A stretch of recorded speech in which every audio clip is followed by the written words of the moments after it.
The avoidant person is experiencing complete psychological breakdown in response to your silence, your absolute absence of communication, your refusal to engage with their attempts to reach out or to provide the closure or the reaction or the continued connection they expected you'd provide even after the relationship ended.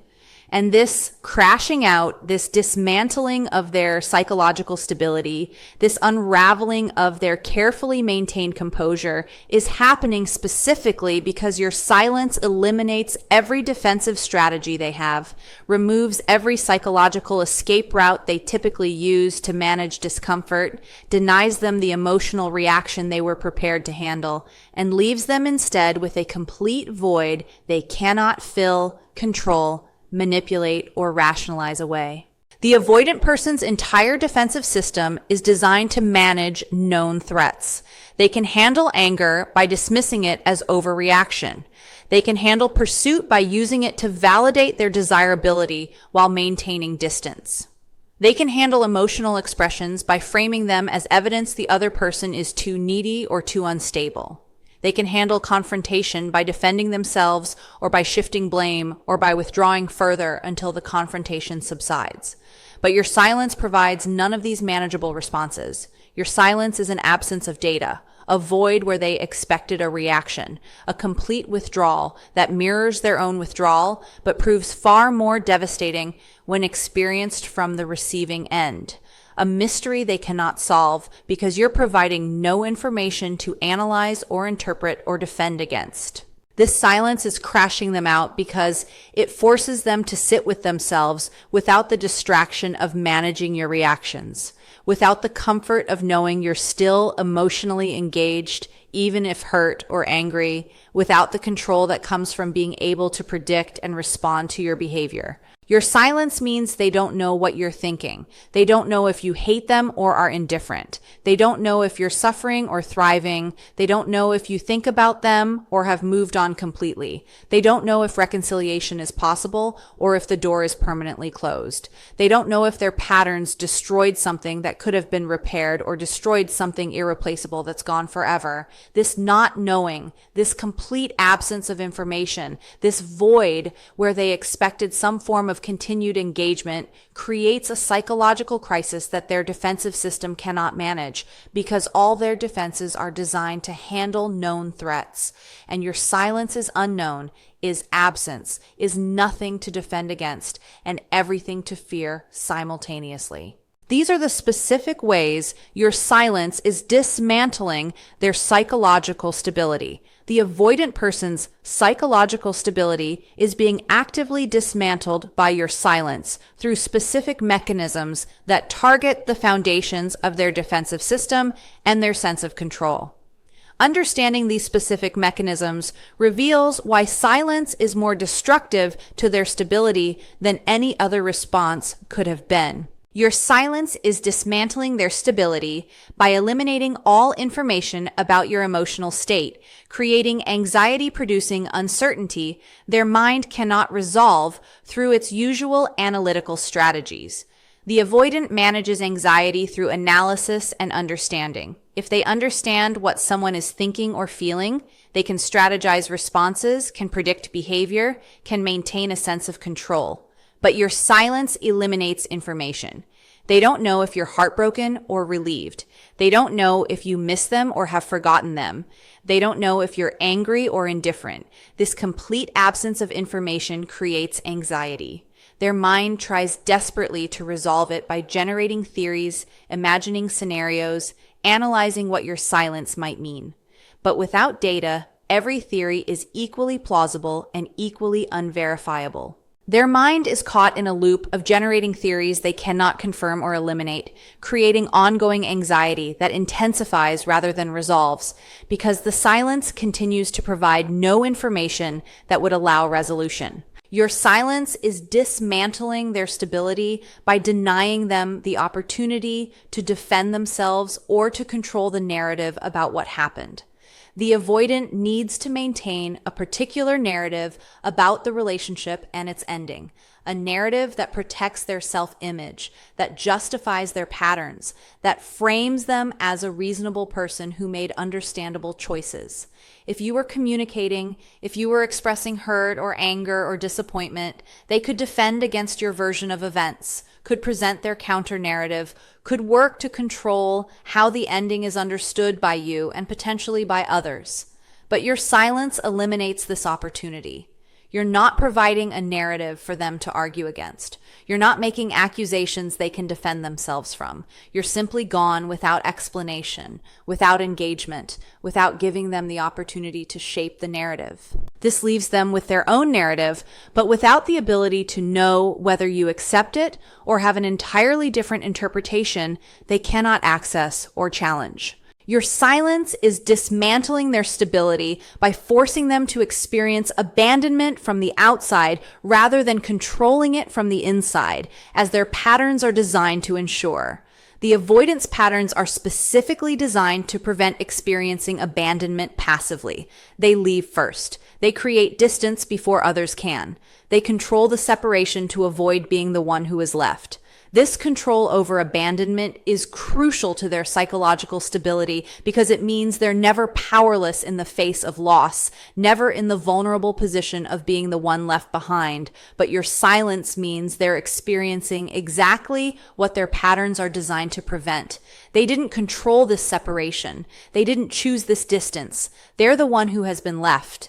They're in the powerless position of wanting contact that you're denying. This reversal, experiencing abandonment from the receiving end when their entire defensive system is built to prevent this, creates a crisis. Their defenses aren't equipped to manage it because the defenses were designed to create abandonment, not to cope with experiencing it. Your silence is dismantling their stability by making them realize they want your attention and engagement more than they want their defended independence. The avoidant maintains stability through the belief that they want independence more than connection, that being alone is preferable to the vulnerability of relationship, that their defended isolation is a chosen preference rather than a fearful retreat. But your silence reveals the falseness of this belief. They want you to reach out. They want you to break the silence. They want your attention and engagement, even if that engagement is angry or hurt. This wanting, this desperate desire for your contact contradicts their entire self-narrative about preferring independence. Discovering they want connection more than they want defended isolation destabilizes their self-understanding. It proves their defended independence is not an authentic preference, but is a defense mechanism they'd abandon if they could have connection without the vulnerability it requires. Your silence is dismantling their stability by creating a space where they cannot avoid confronting their patterns and their responsibility without your presence as a distraction. When you were present or when you were communicating, the avoidant could focus on managing your reactions, on defending themselves to you, on dealing with relationship dynamics, all of which provided a distraction from having to sit with their own patterns and their own responsibility. But your silence eliminates this distraction. They're alone with themselves, with their patterns, with their responsibility for the ending. There's no one to defend themselves to, no relationship dynamics to manage, no your behavior to focus on. This forces confrontation with themselves and with what their patterns cost them without the usual distractions that allow avoiding this confrontation. The sustained self-confrontation without external distraction is destabilizing because it makes avoiding awareness of their patterns impossible. Your silence is dismantling their stability by proving they've lost control over you and over the dynamic between you in ways that threaten their need for control. The avoidant maintains stability through a sense of control, controlling their emotions, controlling relationship dynamics, controlling others' access to them. But your silence proves they have no control over you. They cannot make you respond. They cannot control whether you engage. They cannot influence your choices about contact. This loss of control is destabilizing because control has been their primary mechanism for managing anxiety and maintaining safety. Without control, without the ability to influence you or to predict your behavior, they're in a state of powerlessness that their system cannot tolerate comfortably. The recognition that they're powerless to break your silence or to restore contact unless you choose to allow it destabilizes their sense of agency and control. Your silence is dismantling their stability by preventing the resolution or closure they need to move forward psychologically. The avoidant needs some form of resolution to move forward, either reconciliation that restores the relationship or a clear ending with closure that allows them to process the loss and move on. But your silence provides neither. The relationship is ended but without closure. Reconciliation might be possible, but you're not available to discuss it. Everything is in limbo, unresolved, ambiguous. This lack of resolution keeps them psychologically stuck, unable to fully grieve because they don't have a definitive ending, unable to maintain hope for reconciliation because you're completely absent. The psychological limbo created by silence without resolution prevents forward movement and keeps them trapped in an unresolved state that becomes increasingly destabilizing over time. Your silence is dismantling their stability by making your absence and your indifference more real and more final than any angry or hurt communication would have made them. If you were angry, if you were hurt, if you were communicating pain or disappointment, it would mean you were still emotionally engaged, still affected by them, still caring enough to feel something.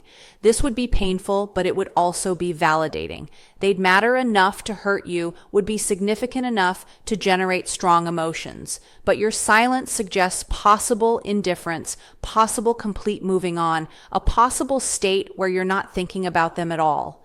This possibility that you're not angry or hurt, but simply done and indifferent, is more destabilizing than an emotional reaction would be because it suggests they've become completely irrelevant rather than remaining significant, even negatively. The fear that your silence means complete indifference destabilizes their sense of having mattered at all.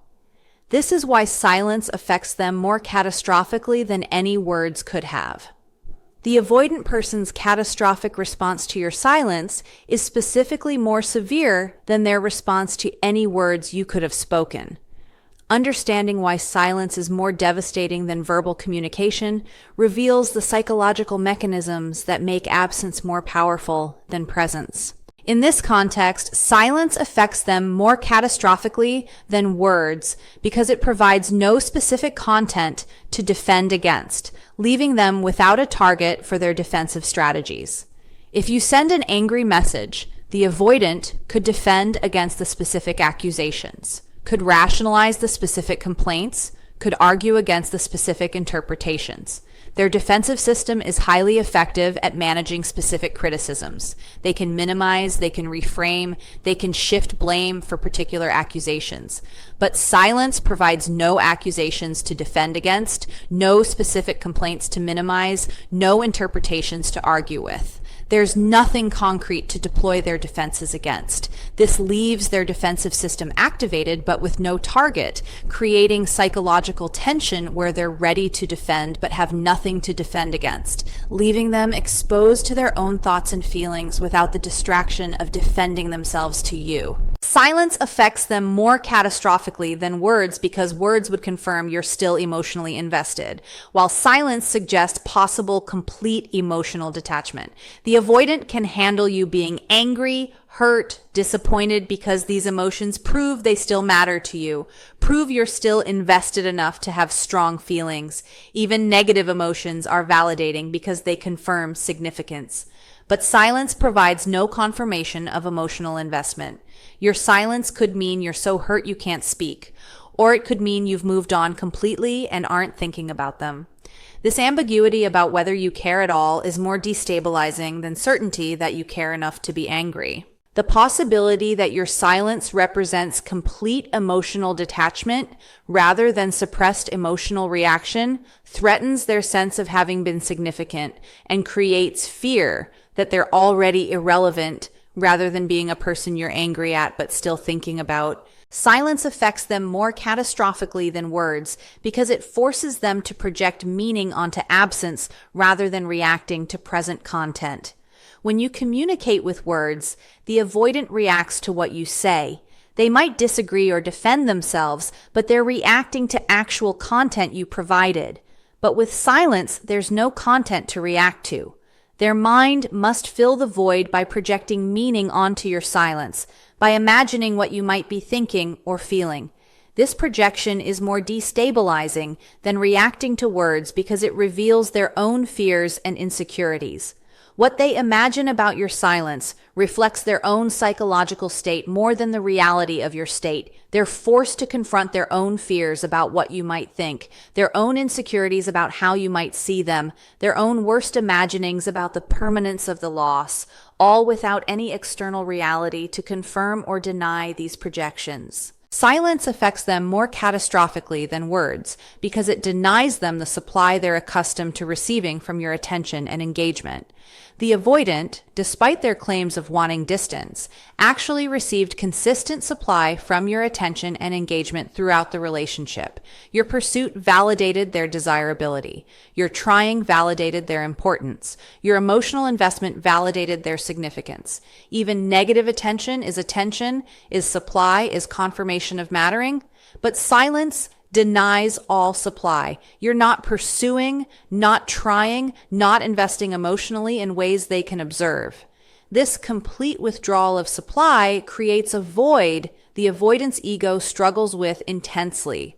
They're accustomed to mattering enough to receive your attention, and the sudden complete absence of attention creates a supply crisis that destabilizes their sense of importance and desirability. Silence affects them more catastrophically than words because it cannot be responded to, leaving them powerless in a dynamic where they're accustomed to having responses available. If you send a message, they can respond. They can apologize, explain, defend, argue, whatever they choose. This ability to respond gives them agency, gives them power to influence the dynamic, but they cannot respond to silence. There's nothing to respond to. They're left completely powerless to engage, to influence, to affect the situation through their responses. This powerlessness is more destabilizing than any difficult conversation would be because difficult conversations at least offer an opportunity to engage and to influence through their responses, while silence offers no such opportunity and leaves them completely without agency. Silence affects them more catastrophically than words because it's a sustained condition rather than a discrete event they could process and move past. If you sent an angry message, it would be a discrete event. They'd read it, react to it, process it, and eventually the immediate impact would fade. But silence is an ongoing condition. It's not something that happened that they can process. It's a continuing state they're living in. Every day the silence continues is a new experience of your absence, a new confrontation with your unavailability, new evidence of your sustained choice to not engage. This sustained, ongoing nature of silence means there's no processing and moving past because the silence itself continues, creating chronic stress rather than an acute event that can be processed and relegated to the past. Silence affects them more catastrophically than words because it makes them experience what they put you through, creating empathy and recognition they avoided while inflicting similar treatment on you. The avoidant withdrew from you repeatedly, went silent after intimacy, created distance without explanation. But experiencing silence from your end makes them understand how their withdrawal and silence affected you in ways they couldn't understand when they were the one creating the silence. This forced empathy, experiencing from the receiving end what they inflicted on you, is destabilizing because it creates uncomfortable recognition of what their patterns actually do to people who care about them.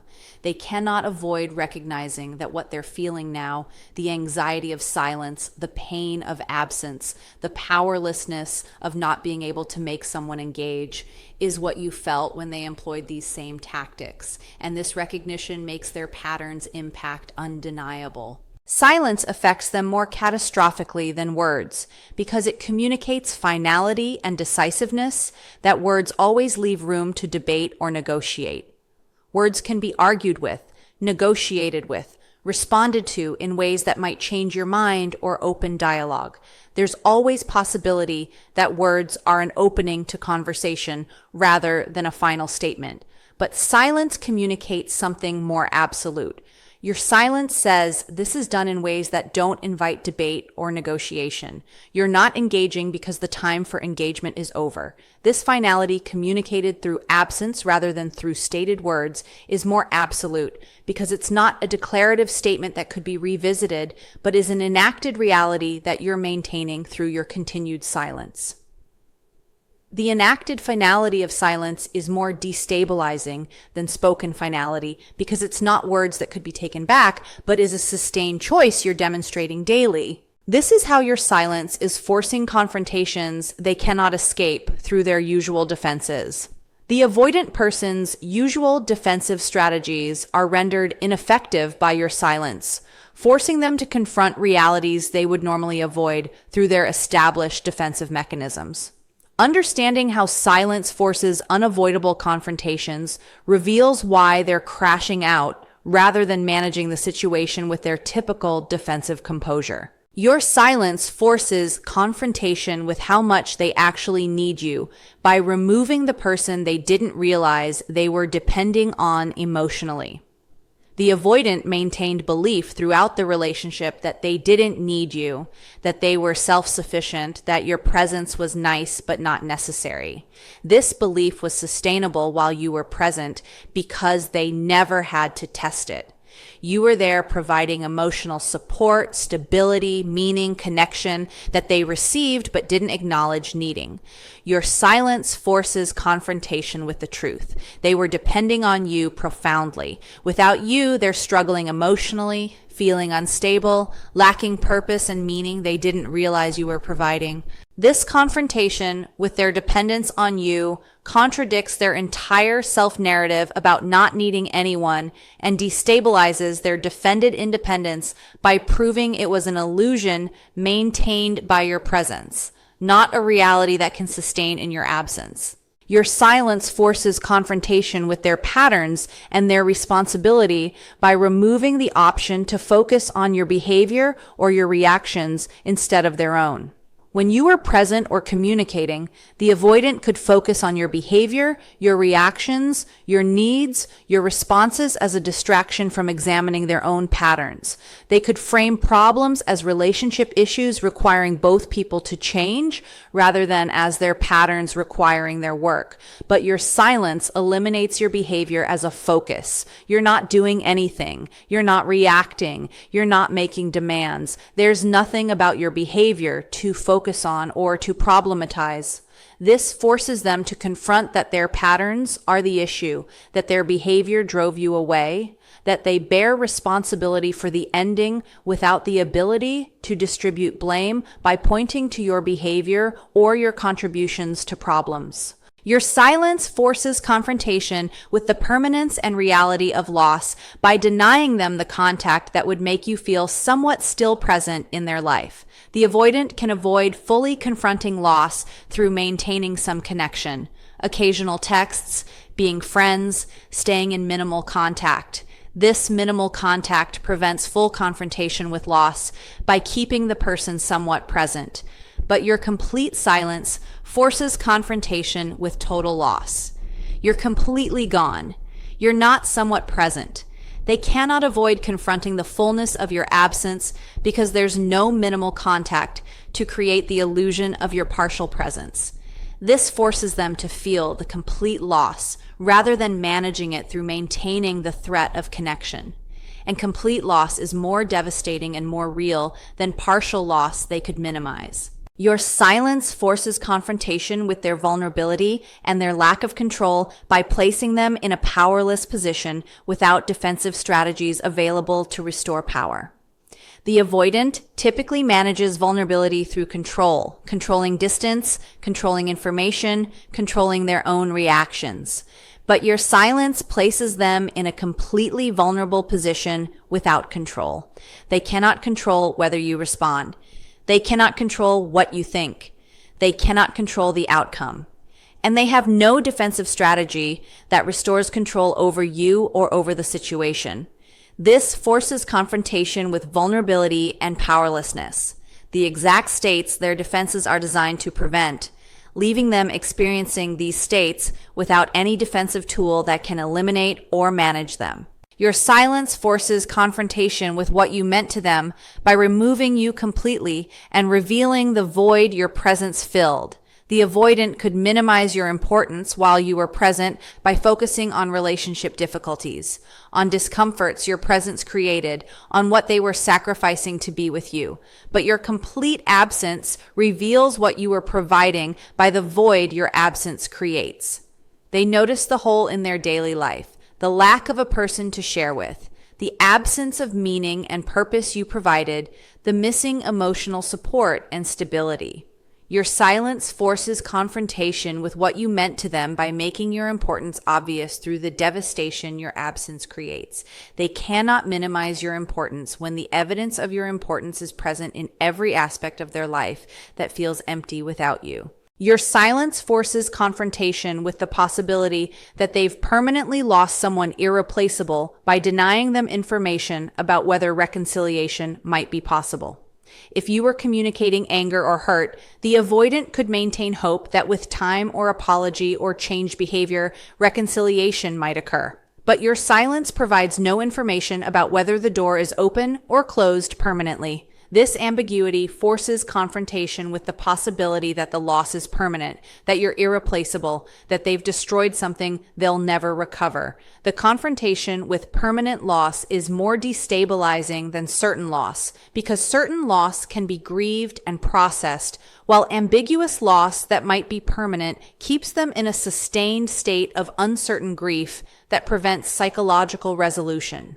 Your silence forces confrontation with their own aloneness, without the buffer of your presence they didn't realize was buffering their isolation. The avoidant maintained a relationship with you while believing they preferred solitude. That alone was their natural state. But your silence reveals that you were buffering their isolation, providing connection that made defended independence tolerable rather than unbearably lonely. Without you, they're confronting their isolation without a buffer. The defended independence that felt comfortable with you occasionally present feels like a prison without you. This confrontation with unbuffered isolation reveals that their preference for alone was sustainable only because alone wasn't actually complete alone, but was independence buffered by your periodic presence. Your silence forces confrontation with their longing for connection they've spent their life defending against by creating a circumstance where they desperately want contact but cannot have it. The avoidant defended against longing for connection by never allowing themselves to fully want connection that wasn't available. But your silence creates a circumstance where they desperately want contact with you, want you to respond, want you to reach out, want you to break the silence, and they cannot have it because you're not providing it. This forces confrontation with their longing, with their desire for connection, with their need for relationship they've denied their entire life. Experiencing desperate wanting for connection, they cannot have breaks through the defensive structure that prevented them from fully feeling their longing for connection. And fully feeling this longing is destabilizing because it contradicts their entire self-understanding as a person who doesn't need or want deep connection. This is what their crash-out response to your silence means for your power and healing. The avoidant person's dramatic crash-out response to your silence has specific implications for your understanding of your own power and for your healing process. Understanding what their response means helps you recognize the effectiveness of your boundaries and helps you maintain those boundaries despite any attempts they make to break your silence. Their crash-out response means your silence is more powerful than any words you could have used, validating the wisdom of your choice to disengage completely. You might have questioned whether silence was the right choice, whether you should have expressed your feelings in a final message, whether you should have provided closure or explanation. But their crash out proves silence was the most powerful choice you could have made. Words would have given them content to defend against, reactions to manage, an opportunity to engage. Silence gave them nothing to work with and everything to fear. The effectiveness of silence, proven through their crash out, validates your choice and proves that sometimes the most powerful response is no response. That absence can communicate more effectively than presence. That what you don't say can be more impactful than what you do say. Their crash out response means you've successfully reversed the power dynamic where you were pursuing and they were controlling through withdrawal.